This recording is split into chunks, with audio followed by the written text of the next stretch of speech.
So the aspect ratio is that just always like that? No, it's the problem of The Mac. Really? So no trouble? it's an usual problem for the Mac, this type of streaming.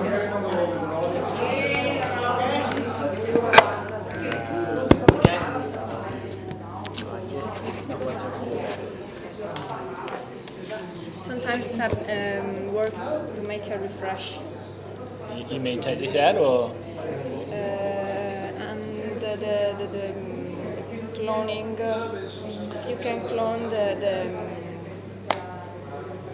To mirror them, you mean? Ci sono problemi? se si può clonare la schermo, lo schermo. C'è un po' di difficoltà. There are problems with the mirroring. Yeah. Just the aspect ratio is a bit strange, but we can just live with it if you want. But here the ratio is different. Oh, So it seems okay. This is this Okay. for the projector oh, is okay. automatic. That's fine. We'll just go with it.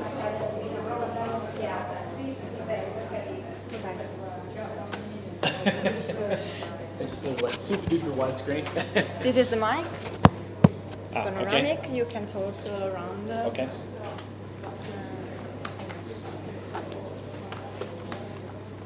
Okay. Let's wait a couple of minutes more.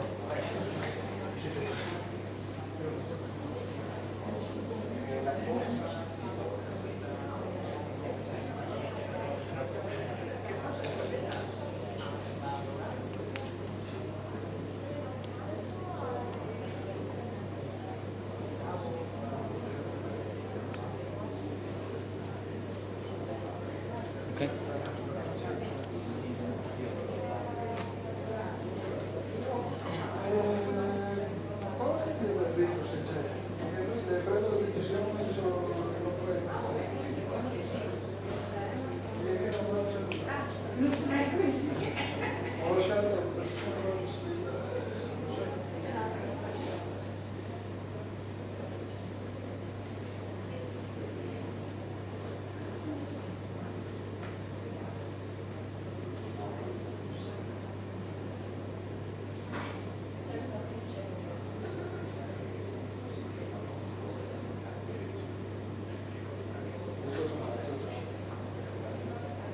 Perché sono sempre e sei siccome abbiamo un seminario che deve passare. Insomma, non potevamo sapere se non mattina ci poteva essere solo io. Anche la settimana prossima sarà così, perché mercoledì c'è un seminario, giovedì perché sono qui, peccato devo integrare la President of the Institute but is in training.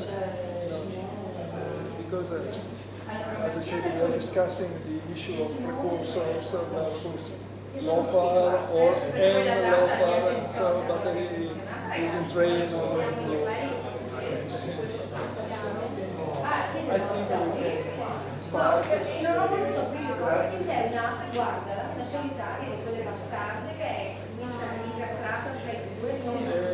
Iniziamo? Se vuoi possiamo aprire quell'app. Iniziamo. Vai.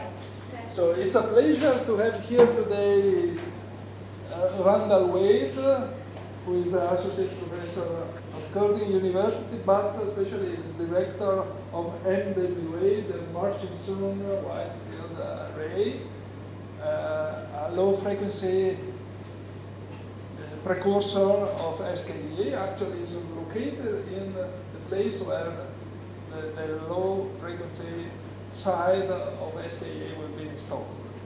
And he will describe the instrument and in general low frequency radio astronomy, I guess. Yep. Okay. Tomorrow there will be an important meeting of the MWA collaboration, who is an international collaboration exploiting the capabilities of the radio astronomy, of this radio telescope. The collaboration will meet here in our observatory. It actually is open also to participants, to external participants. I will take part, I will attend to this meeting. So it's an interesting opportunity to listen about something we are not specialists of. Okay. Thank you, Massimo, and yeah, buongiorno everyone. I'm sorry to be giving the talk in English, but my Italian's not so good. Okay, so this The microphone, perhaps you can try to keep it close to you. Okay, I'll stand here. Or if you prefer staying on this side, perhaps. Yeah. Okay. Does it work? Yes. Okay. Thank you. Okay, so this talk is meant to be a bit of an introduction to the low frequency radio astronomy side of things. I know that that's not the focus of the group here, but I hope that I can convince you by the end of this talk that it's interesting, and there are potentially a lot of connections that can be made with our group in Perth and also the larger Australian community. So I'll just start very briefly by talking about ICRA. I'm wearing their logo today. So it is the International Centre for Radio Astronomy Research. It was founded in 2009 as a partnership between the two larger universities in Perth, the University of Western Australia and Curtin University, where I'm based. So it's been going since 2009. It's been renewed once. It's well funded. So the two institutes are University of Western Australia here and Curtin University. This is my building here. This one's only 30 years old, not so prestigious as the institute here. But the main thing I wanted to get across with ICRA is that it's quite a large group, even though we've only been around for a few years, and we're very much interested in collaborations, having visitors, and so on. So just very quickly, this is the staff and students of ICRA has been growing steadily over the years, and this is the number of visitors that we have. So we're just a short plane ride across the Indian Ocean, and very happy to have visitors, and we have funds to support visitors, and we have special funds as well to support senior female academics as well. So even though the name of the institution is the Centre for Radio Astronomy Research, the interest is quite broad. We have researchers with interest all the way from radio waves up to X-rays, and including optical telescopes as well. So not just radio. And very much related to this is that recently Australia has now announced that it will be buying into ESO. So again, even more opportunity for partnerships and collaborations. So tomorrow at the MWA project meeting, I especially have very long coffee breaks for people to be able to talk about and build collaborations and things like that. So I encourage you to think about the collaborations that might be possible with our group and a larger Australian group. So brief outline for the talk today is just briefly the history of radio astronomy and how it is that we've come back to low frequencies. So why are we doing this? So this is all about the science that you can do with the low frequencies, and then really just concentrating on the low frequency radio telescope that I'm involved in which is the MWA or Murchison Widefield Array telescope. Okay. So radio astronomy started out at the low frequencies, really low frequencies, sort of like 80 megahertz and below. I guess this was a consequence of the technology that's available at the time. In the 30s, really not a whole lot happened except the detection, really, the realization that there were radio waves coming from our galaxy, that this was some sort of non-thermal emission. But then, World War II got in the way. But the spin-off from this is that from the radar technology from World War II did develop the technology for detecting radio waves substantially.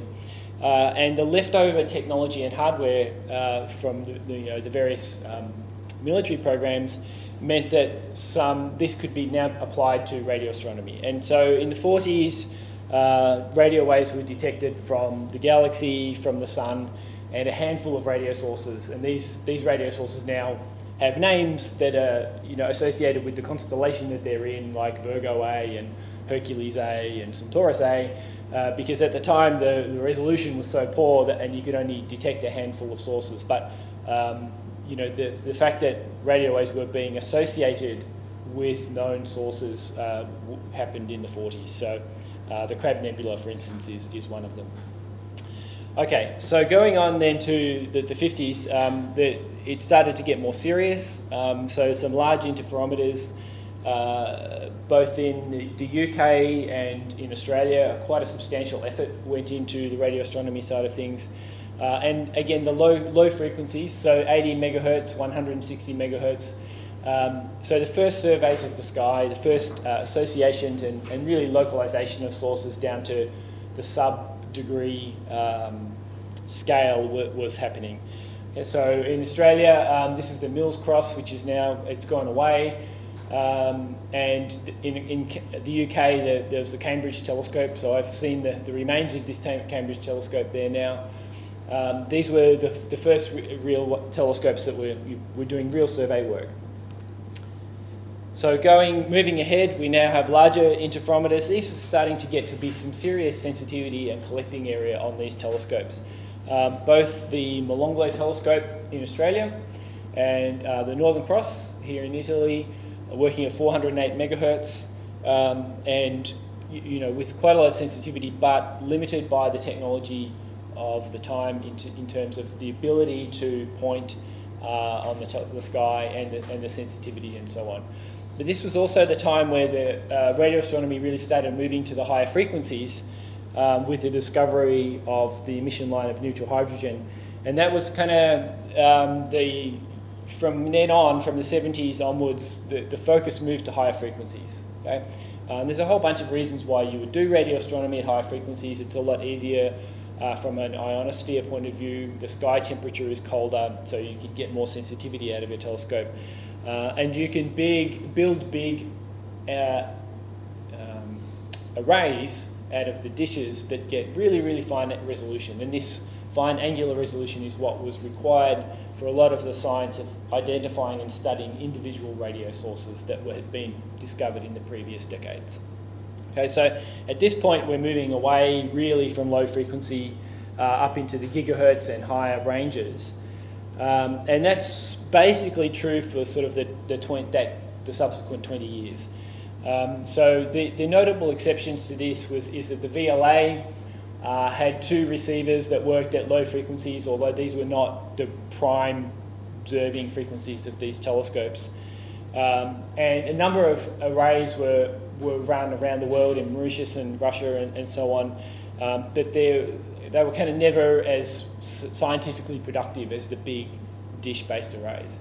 The one exception to this, I think, is the Giant Meter Wave Radio Telescope, which is this one based in India, which was built around 2000, and that was specifically with a focus to go back to lower frequencies from about 100 megahertz up to a gigahertz. So these are very big dishes. These are 45 meter dishes, but because they are low frequency focused, they don't have to be as well engineered as the dishes that work at higher frequencies. So it's hard to kind of get the scale. I'll add a human here for the scale. This is me visiting the telescope a few years ago now. So yeah, you can see at the edge of these dishes, they're massive. Okay, So why are we going back to these low frequencies? So the main reason is to study this period in the very early universe that we know nothing about, called the epoch of reionization.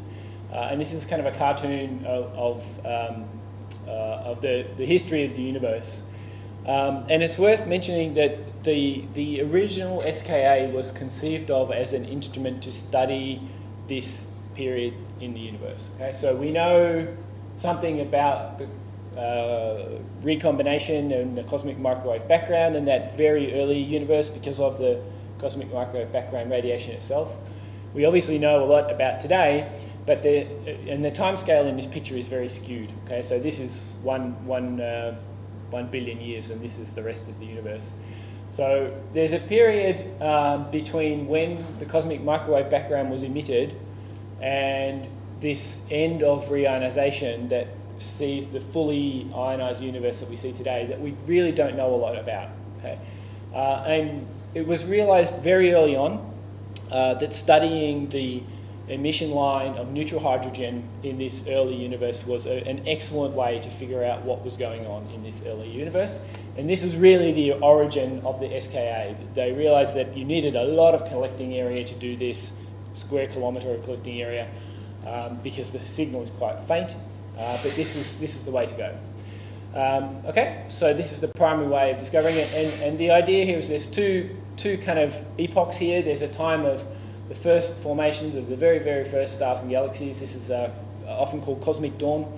And then this progresses through to when basically the universe is fully ionized. And the pictures here are showing these bubbles of ionized intergalactic medium spreading out, overlapping with each other, and finally ending with a fully ionized intergalactic medium. So how do we access this? There's 3 ways of accessing this very early period of the universe. Okay? So this picture is kind of a slightly more scientific version of what I showed on the previous page. So it's a busy picture, so let me explain. So there's redshift here along the top, so we're interested in a signal that runs from a redshift of roughly 6 up to sort of 40 or so. And that corresponds to very low radio frequencies. Okay, so this here is the reason why we are going back to low radio frequencies, and that's simply because that's where the signal is, the redshifted H1 signal from the very early universe. There's no other place to look for it. This is it. Okay, so what can we do? So the picture here shows sort of an illustration of what's going on with the gas in the universe at this time. And the colour tells you about its temperature in contrast against the cosmic microwave background. So here the gas is colder than the microwave background. Here the gas is warmer than the microwave background. And the sort of patchiness of this picture shows you how much the bubbles that are being formed by the first stars and galaxies, how big they are and how much they are overlapping. So you can see that there's a period where the gas has quite a strong temperature contrast, but not a lot of spatial structure, and other periods where there's a bit of temperature contrast and a large amount of spatial structure. So the first way that we can try and access this is through the average signal of all of this, just looking as a function of frequency. So that's what this plot shows here. If you imagine we have a dipole or an antenna that sees the entire sky, we're just looking at how the temperature of the hydrogen is in contrast to the cosmic microwave background. And that's what this global signal is. So in principle, you can get that with a single antenna looking at the entire sky. Okay. That's the first way we can access it. But that only tells us about the frequency. That's one dimension of information. So the second way we can do it is to say, well, there's a lot of spatial structure here. So if we have a telescope that sees a reasonable fraction of the sky, we can take a spatial power spectrum and access the information that way. So maybe a telescope that doesn't have enough sensitivity to see an individual little bubble here, but it does have enough sensitivity to see a statistical average of all of these bubbles. And that's what the MWA and the first generation of radio telescopes are looking for. We're looking for a statistical signal of this power spectrum of these spatial fluctuations. Okay. So the final way that you can access this is if you have an SKA scale telescope of sensitivity, is just to image these bubbles individually. Okay, so these bubbles are predicted to have a size scale of 10 arc minutes or so. So you need a telescope with a reasonably large field of view that's super duper sensitive. These bubbles are quite faint, so it's all about the raw sensitivity of the telescope to be able to detect these things. So we can't detect these with MWA, we can detect a statistical signal from them. Okay, so it's going after this signal from the early universe that has motivated all of the new generation of low frequency radio telescopes. So just briefly, the new generation of telescopes, LOFAR, no doubt you've heard of all of these, in the Netherlands, MWA, which I'll talk about for the rest of this talk. There's PAPER, which is sort of now being decommissioned, but was one of the early arrays in South Africa. And in the US, there's the long wavelength array and LIDAR. So one of the things you might notice about this is that all of these four that I've mentioned so far are built out of dipoles. They're not dishes. Okay? And the reason for that is that at these low frequencies, it's actually cheaper and more flexible to build your antennas out of dipoles and form aperture arrays. So you do the steering of the telescope electronically rather than building large physical dishes that you have to mechanically move. The exception, of course, is always an exception, is Hera, which is under construction, and that has fixed dishes on the ground. They just sit there and they look at the zenith the whole time. So they're transit telescope. So with the exception of Hera, all of these ones are kind of more general purpose telescopes. They're looking at more of the sky. They can do a whole bunch of astrophysics. Hera is really a purpose-built experiment just really for the epoch of reionization. It's just going to sit there and look for the power spectrum. Okay. So on to MWA. So MWA is it's an international collaboration from it's about 20 institutes these days from 5 different countries that runs a radio telescope. These are what our antennas look like. Curtin University, where I am at, is kind of the lead institution for MWA. These are our antennas. They're up in the desert in the Murchison region north of Perth. And each of these antennas, this ground screen here is 5 by 5 meters, so they're human scale. The actual antennas themselves are these little dipoles, and the entire antenna tile works as an aperture array. So it's steered electronically on the sky by these little boxes that sit next to the array. They create delays from the antennas and just steer it on the sky. So no moving parts. Sits out in the desert. Is this true or is rendering? No, this is real. This is drone footage. Yeah. This is the core of the array here. So you can see some of these cables and things that are going off to receivers. So these are receivers in the field. There's some real cars. And this is the hub of the array here. So this is the core region where there's a bunch of antennas all packed closely together, and then more and more of them are spread out over about 3 kilometres in the desert. So that's the original array. We've started upgrading it since then. So just to give you an idea of what I'm talking about, so Perth, this is Perth here in Western Australia. It is the world's most isolated capital city. The nearest capital city for us, I think, is Jakarta or something that's up here in Indonesia. So there's a lot of desert here, which is good because there's no people there, and when there's no people there, there's no radio transmissions, and that's why we are up here in the desert. Okay, we need to get away from radio transmissions. So we work here at the Murchison Radio Astronomy Observatory. There's another telescope there called ASCAP that you might have heard of. That's the Australian SK Pathfinder. And the telescopes here and the data work their way back to a supercomputing centre that's in Perth. You've seen the tiles. We have our tiles. We have the little white beamformers that are all electronic that sit in the field. The signals from those goes to these refrigerated receiver units that are in the field, and at this point they're digitised, and everything after then is digital, all digital. The signals from the receivers go to a building, a special purpose building that's on site, that houses most of our electronics and part of our archive and that kind of thing. And the data work their way back over fibre to the Pawsey Supercomputing Centre in Perth. Okay, so this is where our main data archive is, and some of the initial stages of our science data processing.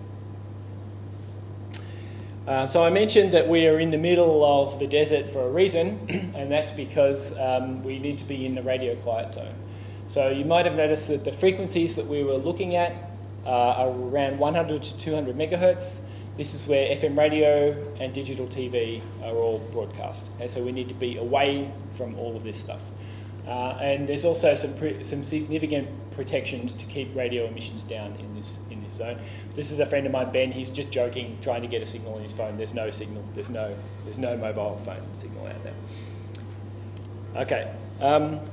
So I'll show you a few results from MWA, but mostly sort of a handful of the highlights and the science that we're interested in. But I will show this picture here, which is the deepest image that we've ever made with MWA. It looks better, even better on a computer screen. But the main thing to take away from this is that the MWA, because its antenna tiles are small, its field of view is really big, like 20, 30 degrees big. Okay, so here's the field of view of any individual pointing of MWA. Here's the sort of full moon roughly to scale. And so in any one field, we see thousands or even tens of thousands of radio sources. So all of these are radio sources. They're not stars, or maybe one or two of them is a star. But most of these are quasars and radio galaxies at cosmological distances. They're not in our galaxy. So one or two might be a pulsar or something. So the field of view is one of the things that's unusual and unique about MWA. So as deployed, the MWA has been running since 2013, and it had 128 of our antenna tiles, so it's since been expanded. It works at these low frequency ranges, and we process at any one time about 30 megahertz worth of data. So I mentioned that the field of view is huge, so we see about 30 degrees on the sky wherever we look. But because we have so many antennas, the imaging quality is really good. Okay, so a radio telescope's imaging quality sort of depends on how many antennas you've got and what the layout of those antennas are. And because we've got 128, the instantaneous imaging quality is excellent. So we can make good quality images with just a few minutes of data. And we're in the middle of an upgrade I'll talk about. Okay, so that, in case you're interested in what the layout looks like, there's the scale, and that's what our layout looks like. So we have a lot of antennas concentrated in the core, and those are specifically really for the epoch of reionization science program. If you were building a perfectly general purpose radio telescope, you would not pack so many antennas in the core, but we need them because of the scales of the signal that we're looking for with EOR. Okay, so I'll briefly go over the key science. So MWA it's a general purpose radio telescope, but it had a few key science programs in mind when we built it. So one of them obviously was the epoch of reionization that takes us back down to these low radio frequencies. There is the time domain sky. So the fact that we have a very large field of view means that we can study the sky in the time domain in a way that you can't really do with most telescopes because their field of view is just too small. Solar and heliospheric physics, so at these low radio frequencies, all of the plasma-based effects are amplified, accentuated. So low frequencies is a good place to study the sun and the heliosphere, and this is the image of the sun in eclipse in radio waves. And finally, there's a whole bunch of other science that you can do, and so we early on realised that we needed a survey of the sky, just the entire sky, that can be used by a whole bunch of different science programs, and that survey is called GLEAM. So that sort of covers everything else. Okay, I'll very briefly talk about EOR. So this is the highest sort of priority, but also most challenging science program for MWA. It's extremely challenging because it's kind of like a 100,000 to 1 dynamic range problem. So we're looking for a very faint signal with a whole bunch of much brighter things that are in the foreground. Okay, so it's just like with optical telescopes. If you have a good point spread function, good seeing, you can see faint things next to bright things, but if it's a poor optics or poor seeing, it will be washed out. So it's the same idea with radio telescopes, and so part of the problem with this science program is we don't know what the correct answer is. Okay, so the teams for MWA have multiple independent processing pipelines. These plot shows the amount of power on different spatial scales. I won't go into the detail, but already by understanding the things that are stopping us from getting to the epoch of reionization signal, we're sort of feeding back design to the SKA and the next generation of telescopes. So there's a kind of analogy with this science case of peeling the onion. So the answer is in the middle of the onion. We have to peel the layers off of the instrumental effects and other effects that are stopping us to get it before we can get to the real answer that's in the middle. Okay. I'll skip over that. Okay, so I mentioned this sky survey that we've done. So this is called the GLEAM survey, the Galactic and Extragalactic All-Sky MWA survey. And this was conceived of to serve as sort of all of the science programs that you might think you can do with a radio telescope. So surveys in general are quite useful. I've seen all of these fantastic images, optical images, taken with the gigapixel camera and things like that around here of big chunks of the sky, and these are just generally useful because if you take an image of a radio source and measure its flux density or whatever and put that in a catalogue, people will use it. So we surveyed the sky very, very early on with GLEAM with a bunch of different science programs in mind. So extragalactic radio sources, so this is Centaurus A, polarized diffuse emission. So this is polarized, the gradient of polarized radio emission from our galaxy. Okay, so and this measures galactic magnetic fields. External sources. So this is the Large Magellanic Cloud in radio, and then just everything along the galactic plane. So this is kind of a true color image of the galactic plane from GLEAM, and there's just thousands of objects in there. Okay. So what I might do is. Okay, we'll see how this looks. So this is the actual data from GLEAM. So this is a true radio colour image of the sky in the sense that 200 megahertz has been mapped to blue, 150 megahertz has been mapped to green, and 100 megahertz has been mapped to red. Okay, so if you see things that are blue, they have a spectral index that's getting sort of going down. They have more emission in blue than red. If you see things that are white, they're kind of equal, and if you see things that are red, then they emit more at lower frequencies than higher frequencies. Okay, so this is obviously the galactic plane here. These rainbows is an imaging artifact. It's not a real thing, but you can see already just looking in the galactic plane, there are these blue regions and other interesting things, and these are galactic H2 regions that are absorbing the low frequencies. So if I let this, is that working? Oh yeah, that's okay. So this is the actual data from the GLEAM survey. All of these, or virtually all of these, are extragalactic radio sources. That's the Small Magellanic Cloud there. This is Fornax A, the giant radio galaxy. It's a Large Magellanic Cloud coming up. What else have we got? This is, I think there's Orion Nebula there. This is the Crab Nebula. This is the other side of the galaxy, so galactic anticenter here. Puppis and Villa supernova remnants, all sorts of things in the galactic plane. So, I forget, someone can tell me what supernova remnant that one is. This is Centaurus A radio galaxy, Virgo A up here, and yeah, the rest of the galactic plane. So you can see, we've seen sort of everything, and this is at arc-minute scale resolution over this large scale of frequencies. Okay, so let's go back to. Okay, so one of the things that's unusual about MWA is that because we're down at these low frequencies and we measure at a number of different frequencies, we can add data points to the radio spectral index of sources that have just not been measured before. Okay, so this is the frequency of a source. This is data taken from other radio telescopes, data taken from the MWA here. And the point of this is that this data allows us to completely distinguish between the emission mechanisms that are happening in this radio source. And this is in a way that would not be possible without these data. So this shows two models that fit equally well without the gleam data, but as soon as we include the gleam data, it distinguishes between these models perfectly. So highly valuable data because it's sort of in a frequency range that hasn't really been looked at before.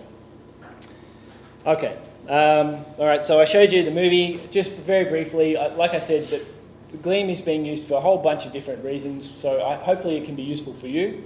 Galactic supernova emits in H1 regions, looking at diffuse polarized emission. So the MWA sees structures from arc minutes to degrees in scale. So we see big structures on the sky that aren't usually seen with radio telescopes. Galaxy clusters, so the gas in galaxies emits low frequency and cluster remnants.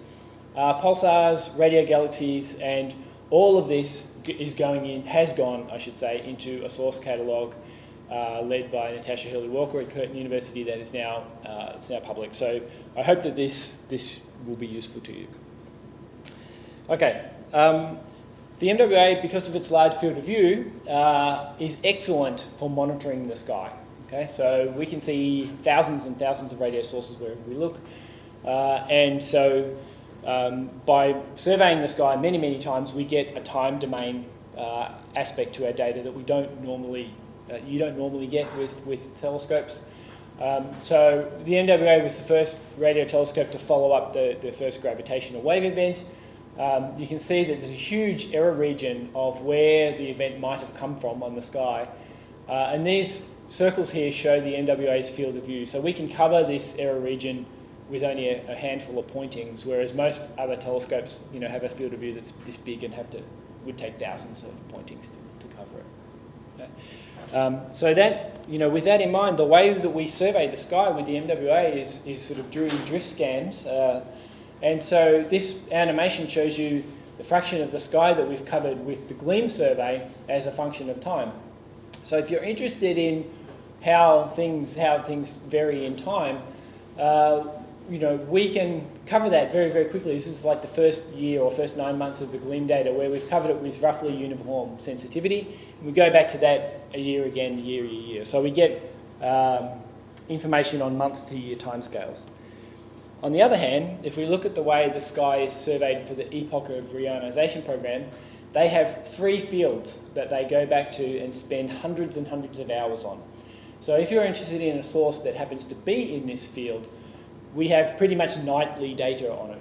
Okay, so you get a huge time domain data set ranging from minutes to years. Okay, so all of this is in there, and this is also good for transient sources.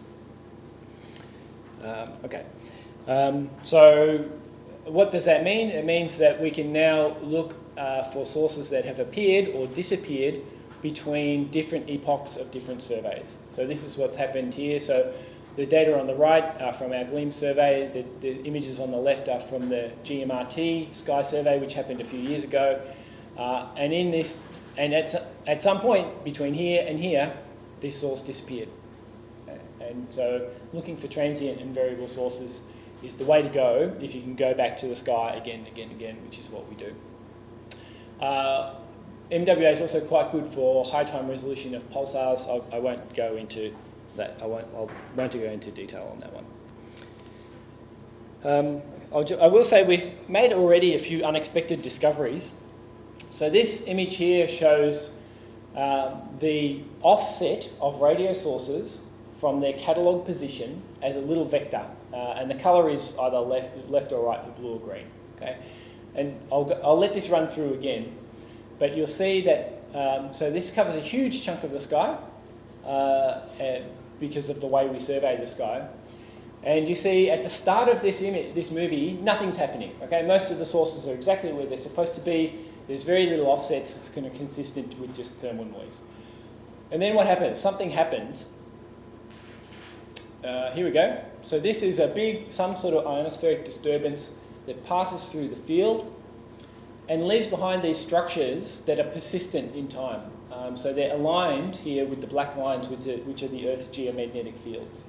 So these are some sort of persistent structures that are aligned with the Earth's magnetic field, and these were confirmed to be ionospheric plasma ducts, which were structures that were thought to have existed from other observations but had never been directly observed.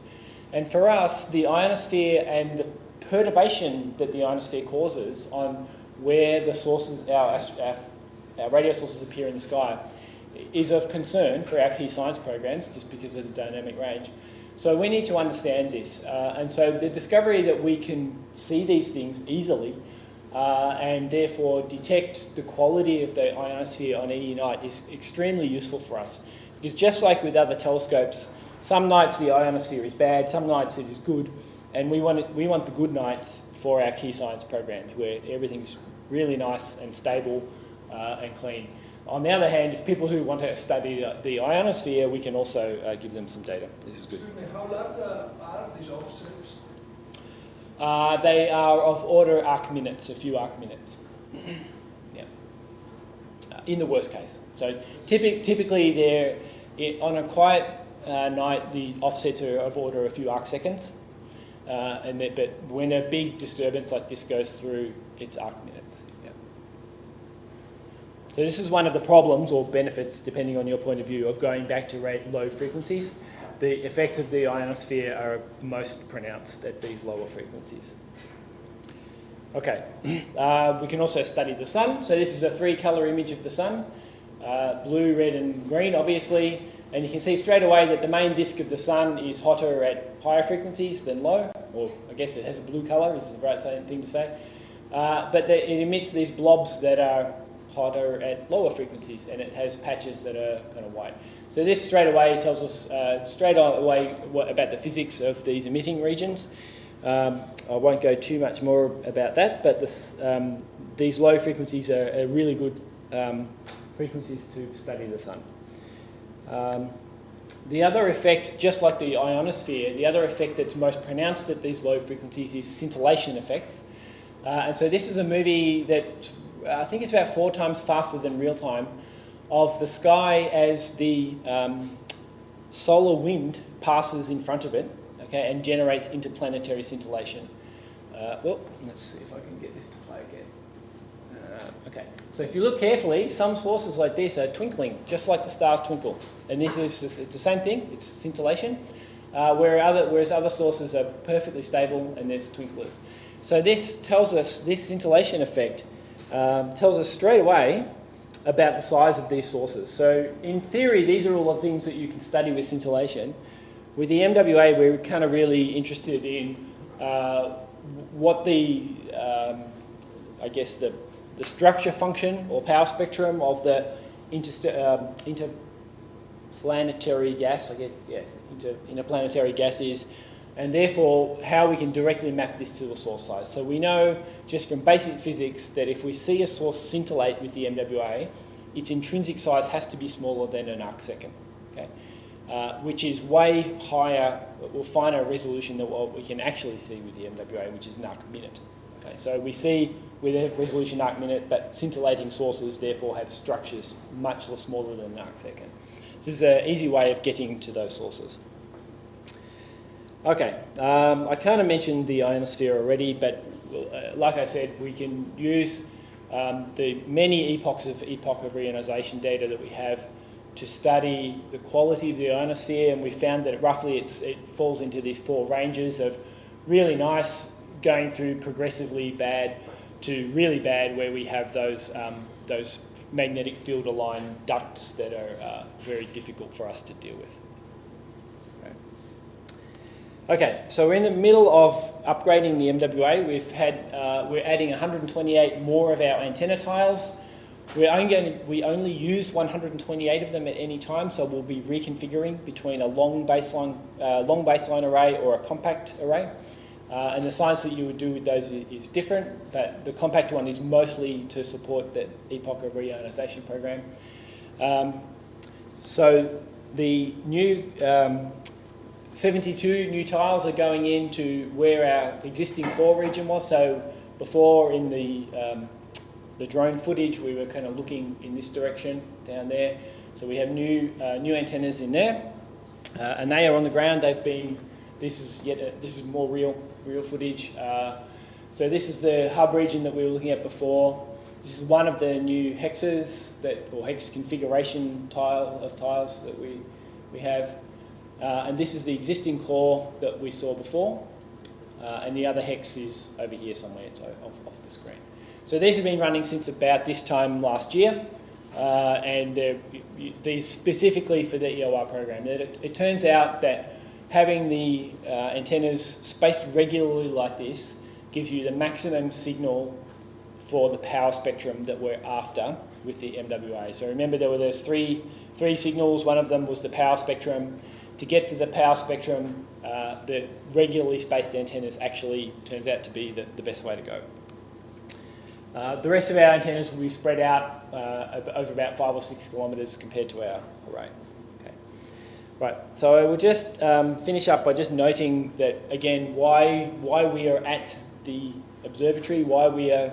the observatory is 800 kilometres north of Perth. It really is in the middle of nowhere. And the reason is because we need to get away from terrestrial broadcast signals. Okay? So this is an example of the typical radio environment at the observatory, where the blue line is kind of the typical sky that we see as a function of frequency. The red line is when the galactic plane is above the horizon. And the black lines here show what happens when we get rare events that can duct the TV and radio through the troposphere to our observatory, all the way from Perth, 800 kilometres away. So these are FM radios, okay? This is digital TV. Here, this is digital radio, some more digital TV.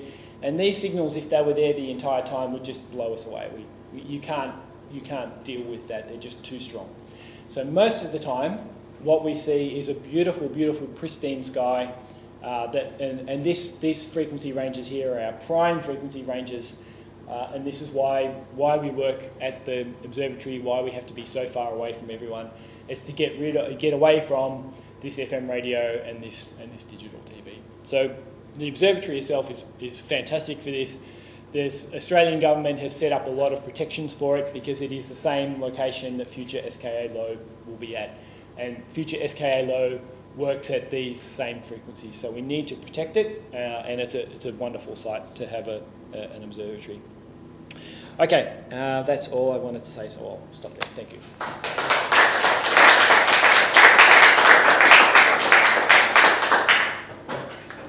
Thank you, Randall. Are there questions?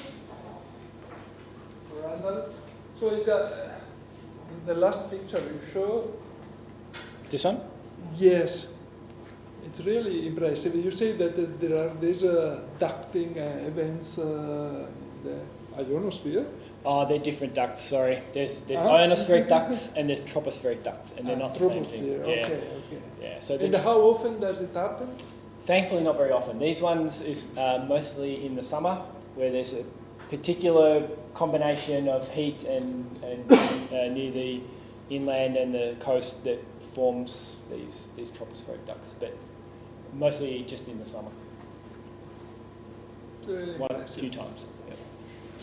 It's also impressive how strong is the galactic signal here. Yeah, so the galaxy is really strong source of radio waves. That's why Jansky found it. And so for us, it means roughly about a factor of 10 increase in just the ambient signal that the radio telescope detects. So for radio astronomers, the galaxy is hot and noisy.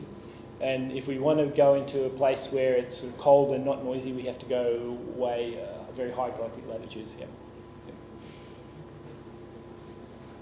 So you said that there is a search category available for the first year of observation, right? And is for the entire, so that you have the wide area and the free. So you show there is free fields that have been observed for the polarization, so for the ionization levels, right? Yes. So So those free fields are centering at -30? Yeah, they are roughly around minus 30, yeah. Definitions, so you have different wavelengths available in that region. Okay, yeah, so I skipped over this a bit quickly, sorry. So the GLEAM, right, so GLEAM itself, the All Sky Survey, covers these frequency ranges. So it's basically our full observable range with the NWA. The epoch of reionization fields are much narrower. It's basically about 140 to 200 megahertz. That's about it. But because we have surveyed the entire sky, we know everything about the ones that are in the field as well, but maybe just not the really, really faint ones. So the catalogue from GLEAM is already public.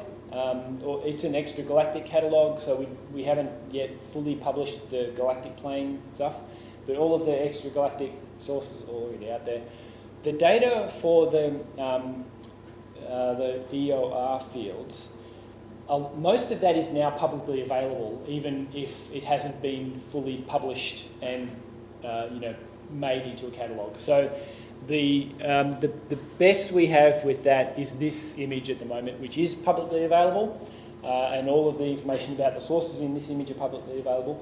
But deep images of the other fields haven't been made yet. But if someone wants to do it, the raw data are all public. Yeah.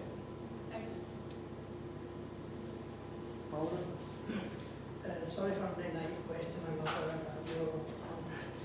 which is the strategy to get a signal from the epoch of realization?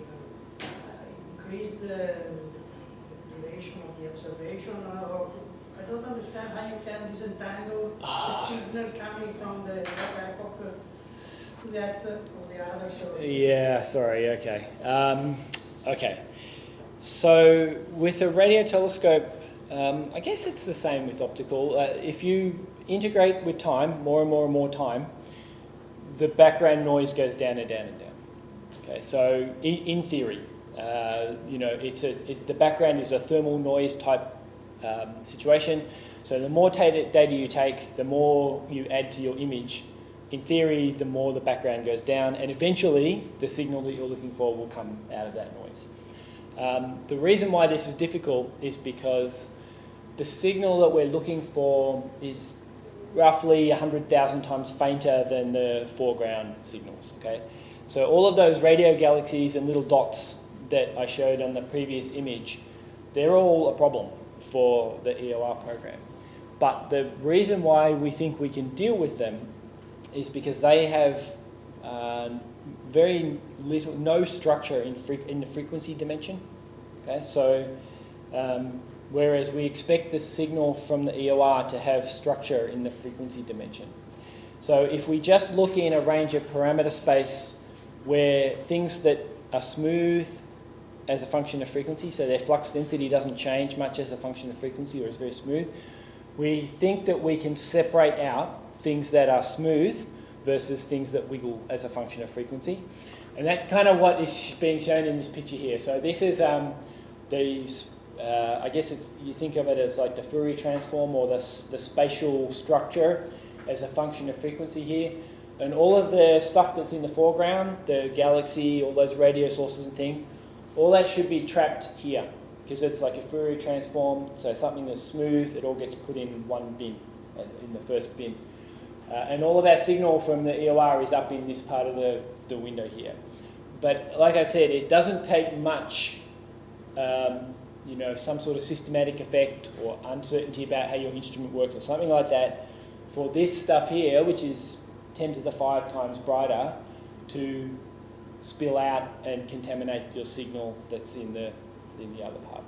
So yeah, it's a problem. In theory, you just integrate and eventually after 1,000 hours, perfect, noise goes away, signal comes out.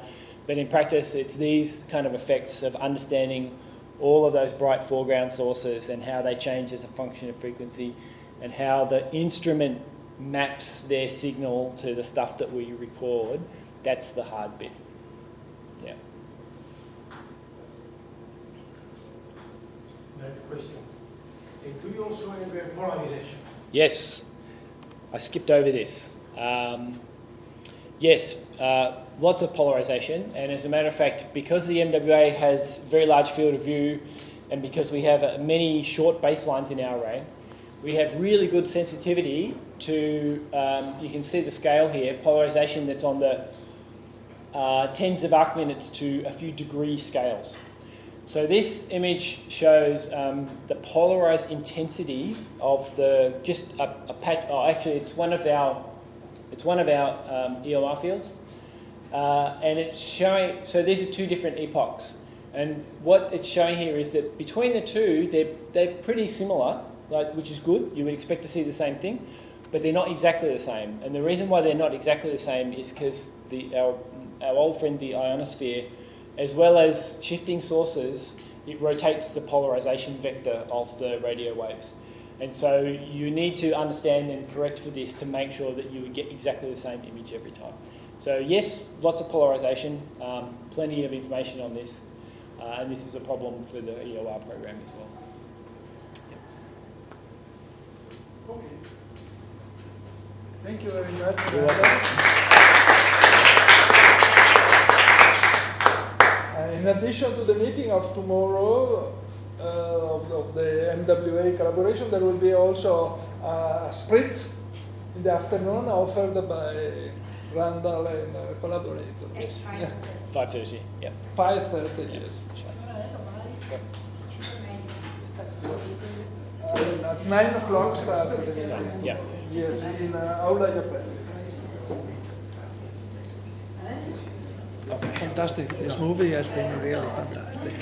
Yeah. And nice talk with the right. Right level? Yes. Okay, good. Thank you. Well designed. So you have also a strategy for target of opportunities. Yes, absolutely. So we already have some agreements with LIGO, LIGO Virgo, and a bunch of the neutrino telescopes and some of the gravitational wave. So we get those alerts, and I didn't say this, but MWA, because it's all electronic, we can be on sky, on field in 8 seconds. So it's a very good way of following up time critical. And are you following, I don't know, gamma ray burst? Yep. Yeah, we've been following them for quite a few years actually. So some of the postdocs at Curtin University are now starting to process those data. And the long-term monitoring of supernova, for instance. We haven't got a program explicitly to do that, but we do have. We have been sort of resurveying the sky every year or so, so we kind of get it for free. Yeah. Oh, okay. There are nice observations of radio supernova which have a very well follow-up for a long time, very dense also, which show a lot of effects. Okay. Randall, see you later for the lunch. Are you with your family? I didn't have any. I'll see where they are, but if they're not around, then I'll just go to the cafe across the road. Okay, we go there. We have just a little time because I needed to do some things before we go. Well, but we can go anyway to the Okay. bar together if you are around. Okay, I go to office with Rita and Yes, then, now is 12 o'clock. I don't know, 1 o'clock or so. I need to go now because I have just... Do I? Which one? yes, to sign. Both? Yes. Nel senso, siccome devo andare via alle 4, bisogna andare adesso, quindi 15 minuti, 1 meno un quarto, Okay. Okay. ok? Yeah, E we are quarter to 1 downstairs. Okay, good. I have to E get quarter my to... orders. Okay? It's okay. Thank you.